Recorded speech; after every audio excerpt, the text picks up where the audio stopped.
কোরআন শরীফের আয়াতের মধ্যে কেউ বলতে পারতেছে না, সব থেমে গেছে।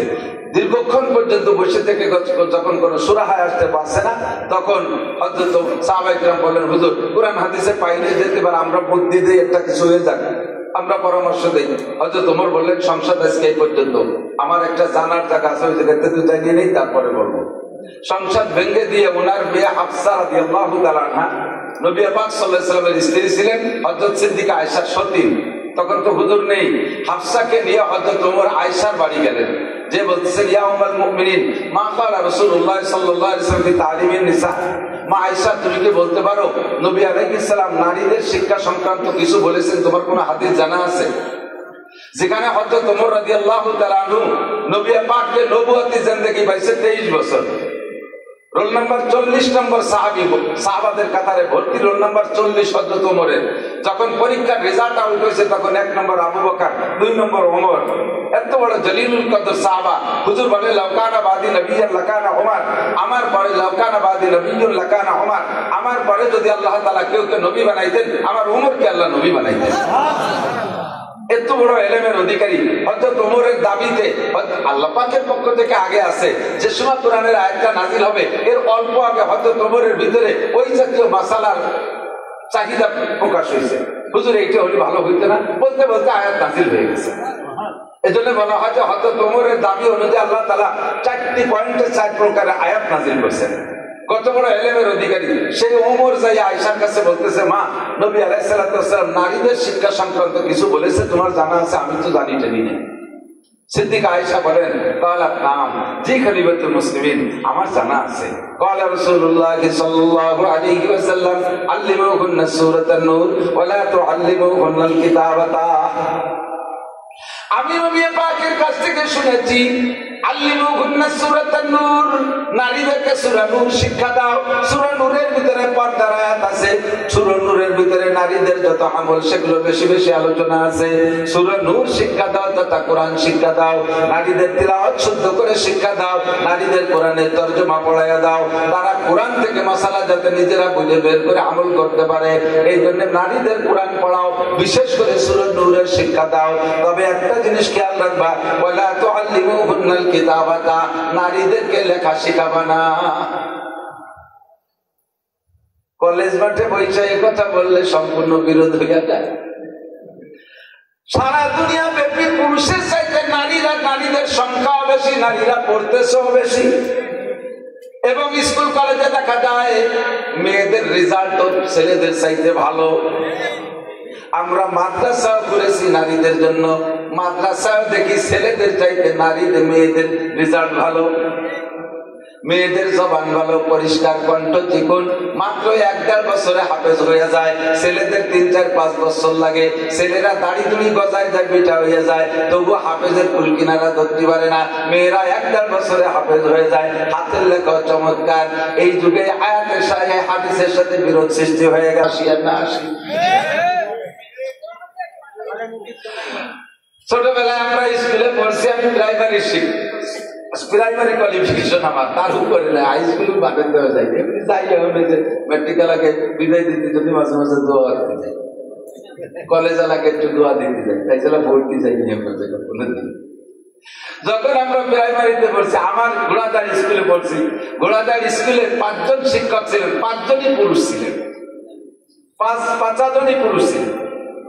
আমরা শিক্ষকদের ভিতরে সম্পর্ক এমন ছিল, স্যারদের চোখের দিকে তাকানোর সাহস ছিল না। বিশেষ করে সেকেন্ড স্যার নামে যিনি ছিলেন, রবিন বাবু, উনি ঢুকলে মনে হয় তো যেন 5 থেকে নিয়ে ক্লাস 1 পর্যন্ত সব ছাত্র ছাত্রীর পেশাব এসে গেছে ভয়তে। এমন একটা রোগ আর গাম্ভীর্য নিয়ে সাররা থাকতেন। এখন সেই স্কুলে আমার বাচ্চা কাচ্চারা পড়ে 4 জন ম্যাডাম আর 1 জন পুরুষ। এই 4 ম্যাডামের গলায় যদি একটা পুরুষ পড়ে, সে মাইদ্য হয়ে যায় না? বিটিকে দাবটে ওর কোনো আহরার ক্ষমতা থাকে। আর ম্যাডামকে যোগ্যতা কতটুক?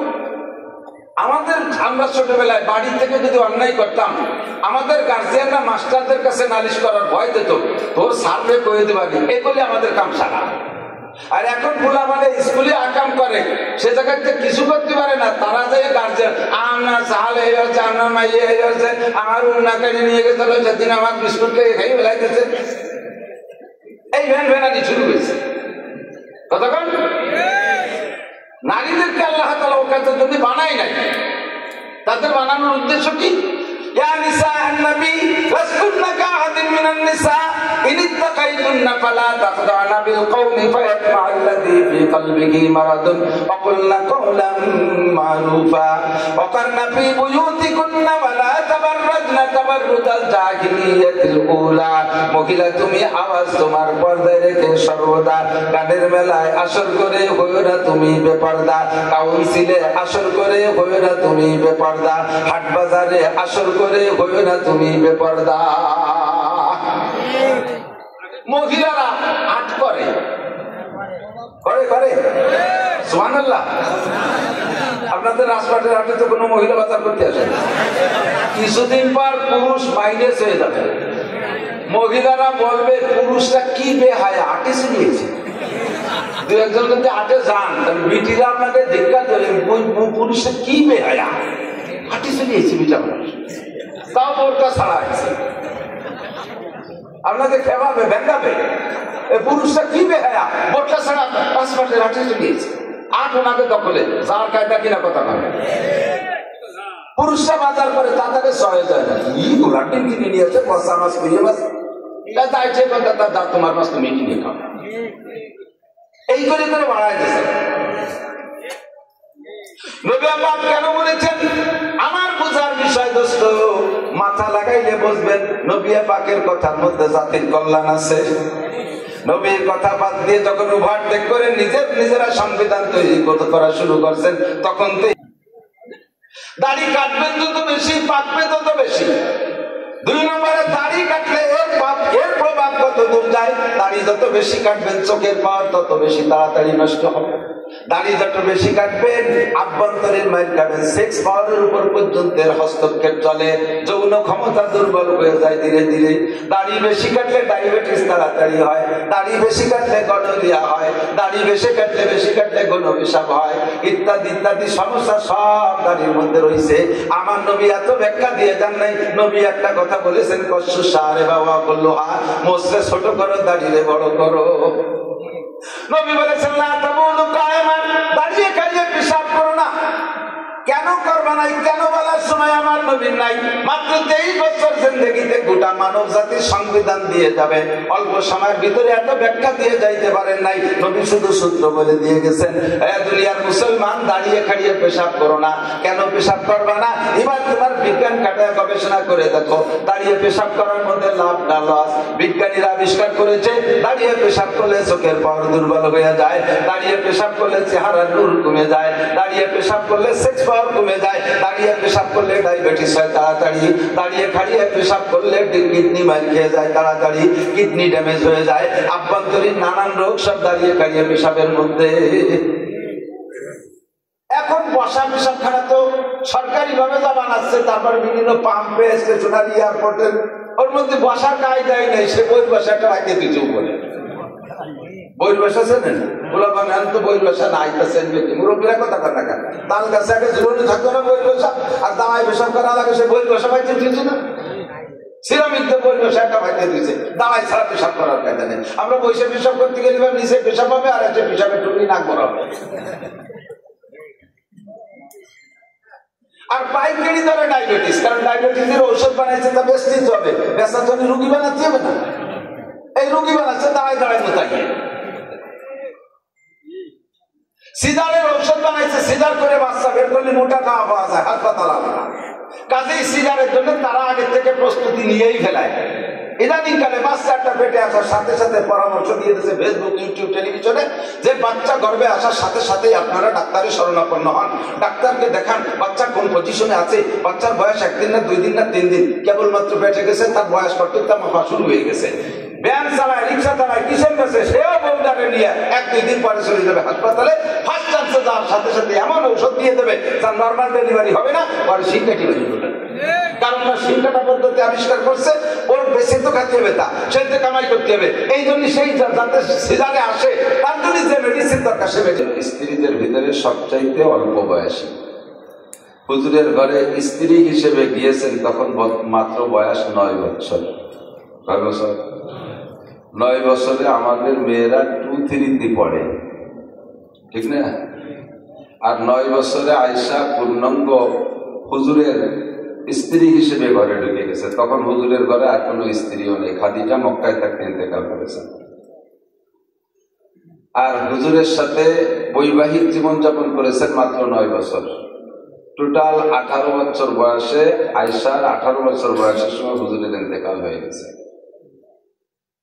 যে বয়সে আয়েশা বিধবা হয়েছেন, বাংলাদেশের সংবিধানে সে বয়স পর্যন্ত বিয়েরই অনুমতি নেই। কুড়িতে বুড়ি নাই, বিশির আগে সুবহানাল্লাহ। কুড়িতে বুড়ি নাই, বিশির আগে বিয়ে নেই। আর আয়েশা 9 বছর ঘর সংসার করে নবী পাকের সাথে 18 বছর বয়সে বিধবা হয়ে গেছে। আর এত জাহিন আর এত ব্রেনি মহিলা আল্লাহ তাআলা ইসলামকে ধরে রাখার জন্য যুগে যুগে এরকম মানুষ তৈরি করে রাখেন। ঘরোয়া মাসআলা যত আছে, মেয়েলি মাসআলা, সব মাসআলা সিদ্দিকা আয়েশা সংগ্রহ করেছিলেন। শুধু পারিবারিক না, সামাজিক রাজনৈতিক মাসালাও আয়েশা বিজ্ঞ যোগ্য আলেম ছিলেন। একবার হযরত ওমর রাদিয়াল্লাহু তাআলা আনহুর খেলাফত কালে, তখন তো দেশ অনেক বড় হয়ে গেছে। কত বড়? হযরত ওমর রাদিয়াল্লাহু তাআলা আনহুর খেলাফতের রাষ্ট্রের আয়তন ছিল 2,40,00,000 বর্গ মাইল। একটু বলেন না সুবহানাল্লাহ। সুবহানাল্লাহ বললে আপনারই লাভ। 2,40,00,000 বর্গ মাইল ওমরের দেশের আয়তন, প্রায় বাংলাদেশের সমান হবে না? অত বড় দেশের মানুষের বাথরুম গুলো এক জায়গা করলেও এই বাংলাদেশের চেয়ে বেশি জায়গা লাগে, ঠিক না? তো হযরত ওমর রাদিয়াল্লাহু তাআলা আনহুর রাষ্ট্রের আয়তন যখন বেড়ে গেছে, লোক বেড়ে গেছে, এই যত মধ্যপ্রাচ্যের যত দেশগুলো এখন, এগুলো সব একটা প্রদেশ ছিল। আর প্রাদেশিক গভর্নরও সাহাবায়ে কেরামদেরকে বানায় রেখেছিলেন। যখন দেশ বড় হয়ে গেছে তখন সংবিধান তৈরি করা প্রয়োজন হয়েছে। আমাদের মুসলিম সংবিধান হলো 2টা। কয়টা?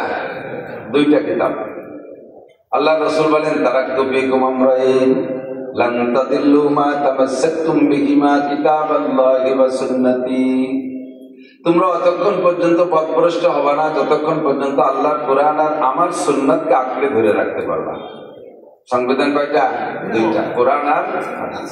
একটু বলি, কোরআন আর তো কোরআন এবং হাদিস দিয়ে সাহাবায়ে কেরাম চলছেন। যখন দেশ বড় হয়ে গেছে আর নতুন নতুন আবিষ্কারও শুরু হয়ে গেছে, তখন আবিষ্কার গুলো তো কোরআন হাদিসে নাই। যেমন ধরে নেন, ক্যামেরা কি রাসূলের জামানায় ছিল? সাহাবায়ে কেরামদের জামানায় ছিল? মোবাইল ছিল? এগুলো তো একেবারে শেষ প্রান্তে এসে আবিষ্কার হয়েছে, কম্পিউটার, এগুলো তো ধীরে ধীরে সাহাবায়ে কেরামদের সামনের দিকে আগাচ্ছেন। আর এই নতুন নতুন আবিষ্কার আর নতুন নতুন ঝামেলা আসতেছে, সেগুলো সব কোরআন শরীফের মধ্যে নাই, হাদিসের মধ্যে নাই। এখন তার সমাধান করবে কি দিয়ে? কাজেই সাহাবায়ে কেরামদের 3 নম্বর দলিল হলো মুসলমানদের ইজমায়ে সাহাবা, সাহাবায়ে কেরামদের ঐক্যমত। সাহাবায়ে কেরামদের ঐক্যমতে যেটা সিদ্ধান্ত হবে, এটাও মানা ফরজ, আল্লাহর অর্ডার, হুজুরে পাক সাল্লাল্লাহু আলাইহি ওয়াসাল্লামের অর্ডার। তখন হযরত ওমর রাদিয়াল্লাহু তাআলা সংবিধান তৈরি করার জন্য, যেমন আমাদের বর্তমানে সংবিধান নিয়ে ভারী ঝামেলা চলতেছে না, 72-এর সংবিধান চলবে না, 71-এরটা চলবে না, তার আগেরটা চলবে না, তারপরেরটা চলবে না, ফিরে আবার ইন্ডিয়ারটা বানাইতে যাবে, কদিন পর আর একটা আসবে, তারা কয়ে ওটাও চলবে না। খালি সংবিধান পাল্টাতে পাল্টাতে হায়াত শেষ। বাংলাদেশের 12টা বাজে 13টা হয়ে যাবে। তো কোরআন শরীফ আর হাদিস এমন সংবিধান, মুসলিম সংবিধান, সেই 1500 বছর আগেও যেমন চলতো এখনো সেরকম চলে। চলে কি চলে না? কোরআন শরীফের সংবিধান সেই কালে সেই মূর্খদের মধ্যে নাজিল হয়েছে, যে সময় বলা চলে যে প্রযুক্তির কিছুই ছিল না। সে সময় কোরআনের আদর্শ যেমন গ্রহণযোগ্যতা রাখতো, এখনো হুবহু একই রকম রাখে। সে সময় তেলাওয়াত যেমন লাগতো, এখনো তেলাওয়াত এরকম লাগে। লাগে কি লাগে না? কোরআন শরীফের কোন একটা আয়াতকে কি পাল্টানোর প্রয়োজন বলে মনে হয় নাকি? যে এটা এই জামানায় চলে না, এটা কিছুদিন আগে ছিল, বাদ ওদেরকে আর একটা আয়াত জয় দাও, এরকম কোনো কায়দা আছে নাকি? নাই। তো হযরত ওমর রাদিয়াল্লাহু তাআলা আনহু সাহাবায়ে কেরামদেরকে নিয়ে সংবিধান তৈরি করার জন্য বসছেন। কোরআনকে আগে রাখবেন, যদি কোরআনে থাকে তাহলে সেটা, যদি কোরআনে না পাওয়া যায় হাদিসে খুঁজতে হবে, যদি হাদিসে না পাওয়া যায়, কোরআন হাদিস 2 জায়গা না পাওয়া গেলে এরপরে সাহাবায়ে কেরামদের ঐক্যমত। তো সাহাবায়ে কেরামরা বিভিন্ন নীতির উপরে সংবিধান তৈরি করছেন। লাস্টে এসে ঠেকছে শিক্ষানীতি। কি নীতি? শিক্ষানীতির উপরে সংবিধান তৈরি হবে। তো সাহাবায়ে কেরাম খুঁজলেন কোরআন শরীফের ভিতরে, হ্যাঁ বলা হয়েছে লেখাপড়া করতে হবে। আল্লাহ পাক বলেন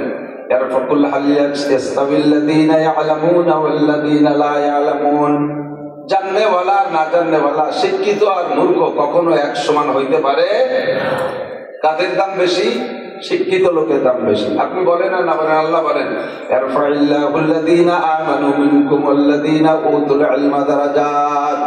যাদেরকে আল্লাহ তাআলা ইলম দান করেছেন ঈমানের সাথে, তাদের দাম দুনিয়ায় সবচাইতে বেশি। তাদের দাম সবচাইতে, আপনি আমি স্বীকার করি না করি, আল্লাহর কাছে দাম হলেই তো হলো। আল্লাহ পাক রব্বুল আলামিন বলেন দুনিয়ার কেউ যদি কেউ একজনকে সম্মান দেয় না, কিন্তু লোকটাকে আমার কাছে খুব ভালো লাগে, সেটা কে? ইন্না আকরামাকুম ইনদাল্লাহি আতকাকুম। তোমাদের মধ্যে সবচাইতে সম্মানী কে? আমরা বলবো সবচেয়ে সম্মানী বর্তমানে প্রধান উপদেষ্টা, তারপরে স্বরাষ্ট্র উপদেষ্টা, এরপরে পররাষ্ট্র উপদেষ্টা, এরপরে উপদেষ্টা মন্ডলী, এরপরে সচিবরা, এরপরে সহকারী সচিবরা, এরপরে নামে এসে ডিসি সাহেবরা, এরপরে টিউনো সাহেবরা আমাদের কাছে সম্মানী। কিন্তু এগুলো যদি নামাজ কালাম না পড়ে, শরীয়ত না মানে, আল্লাহর কাছে ওকে 5 পাইলেও দাম নাই, 2 পাইলেও দাম নাই। কথা বল, ওগুলো যদি ঈমান না থাকে, ওদের 2 পাইলেও দাম নাই। 2 পাইছে না মুরব্বী আছে না, আগের আমলে ভুটো ভাইয়া করে তোর ভাই ছিল না, ভুটো পয়সা, ভুটো ভাইয়ের যে দাম তাও আল্লাহর কাছে না। কিন্তু এই সমাজে একটা লোক, চরম পরিত লোক, তারে কেউ কোনো জায়গা ডাকে না।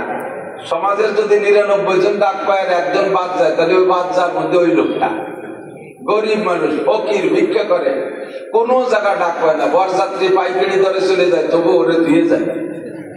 এমন একটা পরিত্যক্ত লোক। এই লোকটা পাক্কা ইমানদার, 4 পয়সা হারাম, 1 পয়সা হারাম খায় না, বুঝে শুনে সগীরা কবিরা গুনাহ করে না, 5 ওয়াক্ত নিয়মিত নামাজ পড়ে, শেষ রাত্রে উঠে তাহাজ্জুদ পড়ে, ফজর বাদ 2.5 ঘন্টা দাওয়াতের মেহনত করে, আধা ঘন্টা তেলাওয়াত করে, 1 পয়সা হারাম ভক্ষণ করে না, কাউকে একটা গালিগালাজ করে না, আল্লাহকে 24 ঘন্টা ভয় করে চলে। আল্লাহ পাক বলেন সারা পৃথিবীর উপদেষ্টা, সারা পৃথিবীর সচিব, সারা পৃথিবীর প্রফেসর, কি বলা হয়, প্রেসিডেন্ট, প্রধানমন্ত্রী, সারা বিশ্বের সমস্ত বেঈমান বড় বড় অফিসারকে এক পাল্লায় রাখবা, আর এই যে ফকির মানুষটারে আর এক পাল্লায় রাখবা, এর ওজন হয়ে যাবে আকাশ পাতালের পার্থক্য। সবার চাইতে এই লোকটার দাম বেশি। ইন্না আকরামাকুম ইনদাল্লাহি আতকাকুম। তোমাদের মধ্যে সবচেয়ে দামি যাদের আল্লাহর ভয় যত বেশি, ঠিক কি না? আল্লাহু আকবার। হযরত ওমর ইবনে খাত্তাব রাদিয়াল্লাহু তাআলা আনহু, সাহাবায়ে কিরামদের সাথে তো তুলনা চলে না কারো। তাদের ভিতরে তাকওয়া আর খোদাবিদিতের কোনো অভাব ছিল? শিক্ষা নীতি নিয়ে আলোচনা করতে যাই আর কোরআনে খুঁজে পাই নাই। কোরআনের ভিতরে বলা হয়েছে শিক্ষা বড় দামি জিনিস, যারা শিক্ষিত তারা দামি, কিন্তু কতটুকু করতে হবে তা বলা হয়নি। হাদিসের ভিতরে আসছে, হুজুর বলেন অনেক শিক্ষার কথা আসছে। হুজুর বলেন খায়রুকুম মান তাআল্লামাল কুরআনা ওয়া আল্লামা। তোমাদের মধ্যে সবচাইতে দামি ওই ব্যক্তি যে কোরআন পড়ে আর কোরআন পড়ায়, কোরআন শিক্ষা দেয়, কোরআন শিক্ষা নেয়। এই লোকটা সবচেয়ে দামি। বলেন এই লোকটা, কথা কয় না, এই লোকটা। আমরা অবশ্যই জায়গা বলতে যাই অনেক একটা বলেন, হাদিসে কয় সবচেয়ে দামি যে কোরআন পড়ে আর যে কোরআন পড়ায়, কিন্তু আমরা বলি সবচেয়ে দামি যে কোরআন পড়ে আর কোরআন পড়ায়, তার চেয়ে দামি ডিসি। সবচেয়ে ভালো যে কোরআন পড়ে আর কোরআন পড়ায়, তার চেয়ে ভালো এসপি। দুনিয়ার কে কতটুকু ভালো বিভিন্ন সময় যাচাই বাছাই হয়, সময় সময় ধরা পড়ে যায়, বলা তো মুশকিল, বললাম না। আল্লাহ পাক রব্বুল আলামিন, নবী পাক বলেছেন সবচাইতে ভালো, সবচেয়ে দামি ওই ব্যক্তি যে কোরআন পড়ে আর কোরআন পড়ায়। আপনি মাস্টার কোরআন পড়েন, দামি হয়ে যান, এটা হুজুর বলে নাই। সবচেয়ে ভালো ওই হাফেজ, সবচেয়ে ভালো ওই মাওলানা, সবচেয়ে ভালো মাওলানা নাসির, সবচেয়ে ভালো শামসুল হক ফরিদী। আল্লাহ নাম বলে নাই। এনিম্যান এভরিবডি, প্রত্যেকটা মানুষ, আপনি স্টুডেন্ট, কলেজের ছাত্র, কোরআন পড়েন, আপনি দামি হয়ে যাবেন। আপনি ডাক্তার, ইঞ্জিনিয়ার যা হন, তাতে কোনো বাধা নাই, আপনি কোরআনটা পড়ে দামি হয়ে যাবেন। এবার নবী পাক সাল্লাল্লাহু আলাইহি সাল্লাম বলেন তালাবুল ইলমি ফারিদাতুন আলা কুল্লি মুসলিমিন ওয়া মুসলিমাত। দ্বীনি ইলম শিক্ষা করা প্রত্যেকটা মুসলমান নর নারীর উপরে ফরজ। দ্বীনি ইলম শিক্ষা করা প্রত্যেকটা মুসলমান নরনারীর উপরে ফরজ। পরিমাণ কতটুকু? পুরুষরা শিখবে, বহুত বড় আলেম হবে, পুরুষরা বয়ান করবে, পুরুষরা ওয়াজ করবে, পুরুষরা ভাষণ দেবে, পুরুষরা গাড়ি চালাবে, পুরুষরা বিমান চালাবে, পুরুষরা ট্রাক চালাবে, পুরুষরা ইউনিয়ন চালাবে, পুরুষরা ওয়ার্ড চালাবে, পুরুষরা থানা চালাবে, পুরুষরা এমপি সিট চালাবে, পুরুষরা মন্ত্রণালয় চালাবে। সব বাহিরের বড় কাজ। পুরুষরা দেশ বিদেশ যাবে, দিনের দাওয়াতের জন্য ইংল্যান্ড যাবে, আমেরিকা যাবে, ফ্রান্স যাবে, ইটালি যাবে, অস্ট্রেলিয়া যাবে, জাপান যাবে, জার্মান যাবে, সারা পৃথিবী পুরুষরা ঘুরবে দাওয়াতের জন্য। কাজে প্রত্যেকটা ভাষা শেখাও পুরুষের জন্য জরুরি। এটা হলো পুরুষদের শিক্ষানীতি তৈরি হয়ে গেল। এখন মহিলারা কতটুকু শিখবে, তাদের উপর তো ইলমে দ্বীন শিক্ষা করা ফরজ। এই ব্যাপারে কোনো মাকসুদ হাদিসের মধ্যে পাওয়া যাচ্ছে না।